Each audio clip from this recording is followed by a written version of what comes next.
नमस्ते। आज की कहानी है 1990 में आई फिल्म बंद दरवाज़ा की। ठाकुर प्रताप सिंह अपनी पत्नी लाजो के साथ एक मंदिर में आते हैं अपनी होने वाली संतान की मन्नत मांगने। इनकी शादी को 5 साल हो चुके हैं, फिर भी लाजो की गोद सूनी है। इस मंदिर के भी चक्कर लगाते हुए 1 साल हो चुका है, लेकिन फिर भी कोई उम्मीद नजर नहीं आ रही। मंदिर का पुजारी भगवान पर भरोसा रखने की तसल्ली देता है। एक दिन प्रताप अपनी हवेली के बाहर अपने घर की नौकरानी को देखता है एक शैतान के पुजारियों के गिरोह के आदमी से बात करते हुए, क्योंकि नेवला नाम का एक शैतान काली पहाड़ियों की गुफाओं में रहता है, जो अपने गुलामों के जरिए आसपास के गांव वालों को गुमराह करके उनकी बहन बेटियों की इज्जत के साथ खिलवाड़ करता है। प्रताप महुआ को उसके गिरोह के किसी भी इंसान से ना मिलने की चेतावनी देता है और कहता है कि अगर तुमने ऐसा किया तो इस हवेली से निकाल दिया जाएगा।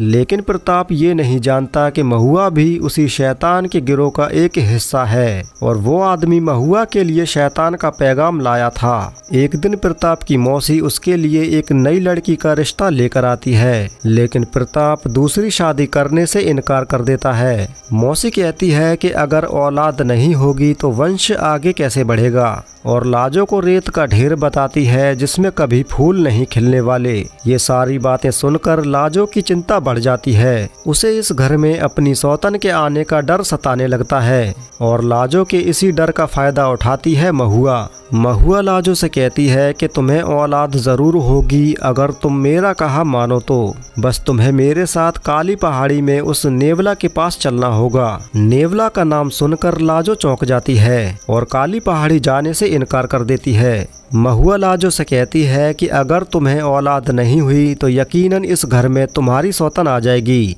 मेरा कहा मानो, मेरे साथ चलो। ये राज मेरे और तुम्हारे ही बीच रहेगा। हम रात के अंधेरे में जाएंगे और सवेरा होने से पहले ही लौट आएंगे। अब महुआ की बात मानने के अलावा लाजो के पास कोई और रास्ता नहीं था, इसलिए वो उसके साथ काली पहाड़ी चली जाती है। लाजो को नेवला के आगे पेश करने से पहले तैयार किया जाता है। लाजो अपने आगे नेवला को देखकर हैरान हो जाती है, क्योंकि नेवला का रूप सामान्य इंसानों से अलग और भयानक है। वो अपनी शैतानी लाल आंखों से किसी भी महिला को वश में कर लेता है। महुआ लाजो के आगे एक शर्त रखती है, उसे अगर बेटा हुआ तो वो उसे अपने पास रखेगी, लेकिन अगर बेटी हुई तो वो काली पहाड़ी की अमानत होगी। उसे वापस नेवला के हवाले करना होगा।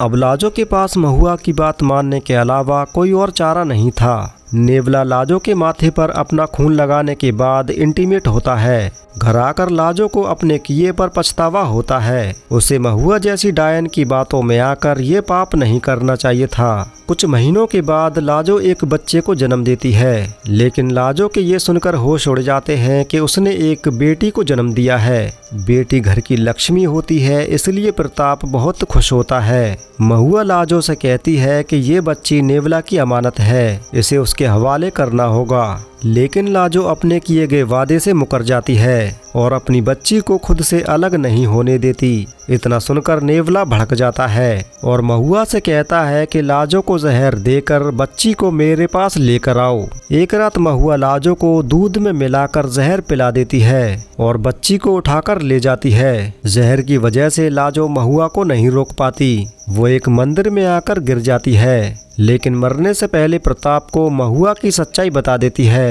इतना सुनकर प्रताप क्रोध में आ जाता है और काली पहाड़ी पहुंचकर नेवला के साथ उसके पूरे गिरोह को खत्म कर देता है। नेवला भी प्रताप के हमले से नहीं बच पाता।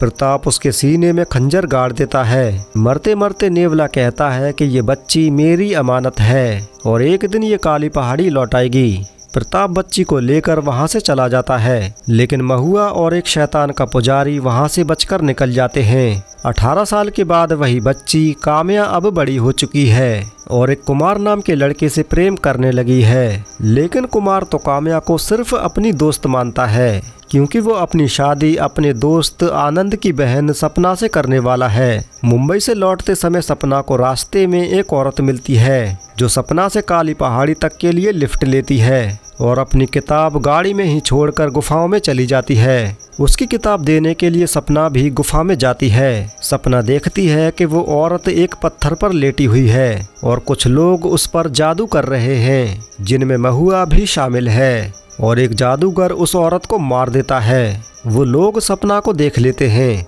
लेकिन सपना उनसे बचकर निकल जाती है। सपना की बातों पर कोई यकीन नहीं करता। सपना की बात मानकर दिन में कुमार उसे लेकर काली पहाड़ी में आता है, लेकिन गुफा के अंदर उन्हें कोई नहीं मिलता। वहीं सपना को उस औरत की वही किताब मिलती है जो भागते समय उसके हाथों से गिर गई थी। उस किताब में जादू टोना और आत्माओं के बारे में लिखा था, लेकिन फिर भी सपना की बातों को सब नज़रअंदाज कर देते हैं। काम्या अपने जन्मदिन की पार्टी में कुमार और सपना को इनवाइट करती है, लेकिन सपना काम्या को कुमार के ज़्यादा करीब देखकर वहां से चली जाती है। रास्ते में उसे फिर वही औरत मिलती है जिसे गुफा के अंदर मार दिया गया था। सपना उसे देखकर घबरा जाती है। वो औरत सपना से अपनी किताब मांगती है। सपना किताब देने के लिए उसे अपने घर तक ले आती है और उसे बाहर ही रोककर अंदर जाती है किताब लेने के लिए। तभी घर पर कुमार आ जाता है, लेकिन कुमार के सामने वो औरत वहां से चली जाती है। इसलिए कुमार उस किताब को मनहूस समझकर वहीं फेंक देता है और सपना को लेकर अंदर चला जाता है। लेकिन वहीं काम्या आकर उस किताब को उठा लेती है और छुपकर वो औरत ये सब देखकर खुश होती है। अब यहाँ पर इतना तो साफ हो जाता है कि असल में जाल काम्या पर डाला जा रहा है। एक दिन काम्या को भी रास्ते में वही औरत मिलती है, लेकिन ब्रेक फेल हो जाने से गाड़ी एक पेड़ से टकरा जाती है। सिर में चोट लगने से काम्या बेहोश हो जाती है। फिर वो औरत काम्या को उसी गुफा में ले जाती है। वहीं जादूगर उसके सिर पर लगी चोट ठीक कर देता है और कहता है कि यहाँ पर इससे भी बड़े बड़े चमत्कार होते हैं। तुम हमारी विद्याओं से अपने खोए हुए प्यार को भी पा सकती हो। इसके लिए बस तुम्हें हमारे गिरोह में शामिल होना होगा।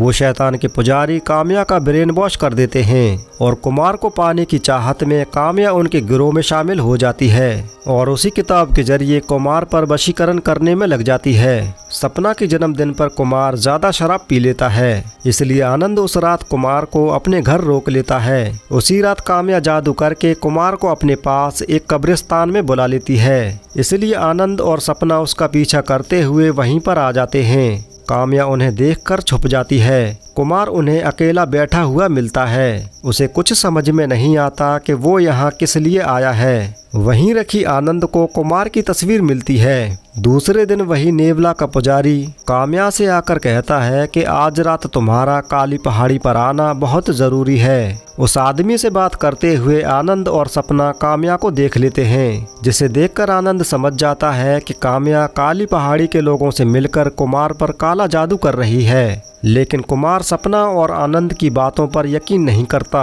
जब आनंद उसकी तस्वीर दिखाकर कहता है कि ये मुझे कल रात कब्रिस्तान में मिली थी, तब जाकर कुमार को यकीन होता है। गुफा के अंदर काम्या को उसी तरह से तैयार किया जाता है जिस तरह 19 साल पहले उसकी माँ को किया गया था। वहीं महुआ काम्या को उसकी सच्चाई बताती है कि वो ठाकुर की नहीं बल्कि शैतान नेवला की बेटी है, जिसे उसकी माँ ने नेवला को सौंपने से इनकार कर दिया था। अपनी सच्चाई जानने के बाद काम्या वहां से भागने की कोशिश करती है, लेकिन शैतान के गुलाम उसे वहीं पकड़ लेते हैं। शैतान के पुजारियों ने नेवला की लाश को अभी तक संभाल कर रखा है, जिसे उसका गुलाम अपने खून से जिंदा कर देता है और नेवला उठकर काम्या यानी कि अपनी ही बेटी से इंटीमेट होता है और काम्या उन काली गुफाओं में फंसकर रह जाती है। नेवला उसे वहां से निकलने नहीं देता, इसलिए उसकी हकीकत जानने के लिए कुमार, आनंद और सपना गुफा में आ जाते हैं, जिन्हें एक दरवाजा खोलने पर एक और गुफा के अंदर काम्या सोती हुई मिलती है। तभी उन पर शैतान के चमचे हमला कर देते हैं, लेकिन वो तीनों उनसे बड़ी ही आसानी से निपट लेते हैं और आ जाते हैं काम्या को जगाने के लिए। तभी नेवला उस जगह को धुएं से भर देता है और काम्या को उठाकर वहां से ले जाता है। धुआं हटने पर काम्या उन्हें वहां नहीं मिलती और तीनों को वहां से खाली हाथ जाना पड़ता है। फिर ये सारी बातें जाकर प्रताप को बताते हैं। प्रताप अपनी बेटी की तलाश में गुफाओं में आता है, लेकिन उसे काम्या कहीं नजर नहीं आती। ठाकुर को देखकर नेवला के गुलाम छुप जाते हैं। सामने आती है तो सिर्फ महुआ, जो प्रताप की बर्बादी देखकर खुश होती है। क्रोध में आकर प्रताप महुआ की गर्दन उड़ा देता है। इसके बाद शैतान का गुलाम जादूगर काम्या को अपने वश में करने के बाद उससे नेवला के लिए एक नई दासी लाने के लिए कहता है और वो दासी है आनंद की पत्नी भानु। काम्या भानु को बातों में में उलझाकर उसे अपने साथ लेकर चल देती है और बीच रास्ते में ही नेवला आकर भानु पर टूट पड़ता है। भानु एक बंद पड़ी फैक्ट्री में आकर छुप जाती है, लेकिन वो नेवला से नहीं बच पाती। नेवला अपनी आंखों से उसे वश में कर लेता है। उसी रास्ते से आनंद और कुमार भी गुजर रहे होते हैं। वो भानु की गाड़ी देखकर रुक जाते हैं और भानु की तलाश में उसी फैक्ट्री में आ जाते हैं, लेकिन तब तक नेवला अपने दांतों से भानु को घायल कर चुका होता है। नेवला उन्हें देखकर वहां से भाग जाता है। इसके बाद नेवला रास्ते में सपना पर भी हमला करता है, लेकिन सपना भागती हुई कुमार के घर तक आ जाती है और कुमार के आने से नेवला वहां से भाग जाता है। इसके बाद काम्या को फिर से गुफाओं में कैद कर लिया जाता है। कुमार और सपना रोज काली पहाड़ी पर जाकर काम्या की तलाश करते हैं। एक रात काम्या की आवाज कुमार और सपना के कानों तक पहुंच जाती है और कुमार नेवला के चमचों की धुलाई करके काम्या को वहां से निकाल ले जाता है। काम्या को ले जाने से नेवला उनका रास्ता रोकता है, लेकिन तब तक सवेरा भी हो जाता है और सूरज की किरण नेवला पर पड़ते ही वो तिल मिलाकर भाग जाता है और गुफा में आकर अपने उस गुलाम को मार देता है जिसने अपने खून से उसे जिंदा किया था। दूसरी तरफ नेवला के डसने से भानु उसकी आदी हो जाती है और उसके पास जाने की जी तोड़ कोशिश करती है, लेकिन आनंद उसे नेवला के पास जाने से रोक लेता है। लेकिन रात को नेवला आनंद के घर तक आ जाता है और भानु को अपने पास बुलाकर उसे मार देता है। एक दिन नेवला के चमचे सपना को उठाकर गुफा में ले जाने की कोशिश करते हैं, लेकिन कुमार सपना को ले जाने नहीं देता और एक चमचे को पकड़कर नेवला के छुपने का पता पूछता है। तभी नेवला का एक और चमचा उस आदमी को मारकर भाग जाता है। रात में नेवला ठाकुर के घर आकर काम्या को उठाकर ले जाने लगता है। तभी वहीं पर आनंद आ जाता है और गाड़ी की लाइट नेवला पर पड़ते ही वो तिलमिला जाता है और आनंद को मार देता है। वहीं प्रताप भी आ जाता है। प्रताप के हाथ में ओम का सिंबल होने से नेवला वहां से भाग जाता है। इसके बाद काम्या अपना बदला लेने के लिए उसी गुफा में आ जाती है नेवला को मारने के लिए। नेवला गहरी नींद में सो रहा होता है, लेकिन उसकी गुलाम वही औरत काम्या को रोक लेती है और नेवला उठकर काम्या को मार देता है। काम्या की तलाश में ठाकुर, कुमार और सपना भी गुफा में आ जाते हैं, लेकिन उन्हें तो सिर्फ उसकी लाश मिलती है। इसके बाद वो नेवला की छुपने वाली जगहों पर धार्मिक चीजें रख देते हैं, जिनसे नेवला तिल मिलाकर भागने लगता है। उसके चमचे उसे एक पेटी में बंद करके वहां से दूर ले जाने लगते हैं। ठाकुर और कुमार गाड़ी से उनका पीछा करते हैं। रास्ते में ही नेवला की गुलाम, वो औरत और एक चमचा भी मारा जाता है। अब सिर्फ नेवला का एक ही गुलाम बचता है, वो जादूगर। कुमार उस जादूगर को पकड़कर नेवला की मौत का राज उगलवा लेता है। नेवला की जान गुफा में मौजूद एक शैतानी पुतले में है। अगर वो पुतला जल गया तो नेवला भी जलकर राख हो जाएगा। इतना सुनते ही नेवला तुरंत गुफा की ओर भागता है। वहीं कुमार गांव के लोगों को साथ लेकर उसे चारों तरफ से घेर लेता है। फिर भी नेवला कुमार पर हमला करता है, लेकिन तब तक ठाकुर प्रताप उस शैतानी पुतले पर तेल डालकर आग लगा देता है और पुतले के साथ नेवला भी जलकर राख हो जाता है। इस तरह महिलाओं का शिकार करने वाले शैतान का साम्राज्य तबाह हो जाता है। आपको मेरा ये मूवी एक्सप्लेन करने का तरीका कैसा लगा कमेंट में ज़रूर लिखिए। आज के लिए इतना ही, मिलेंगे फिर किसी और नई स्टोरी के साथ।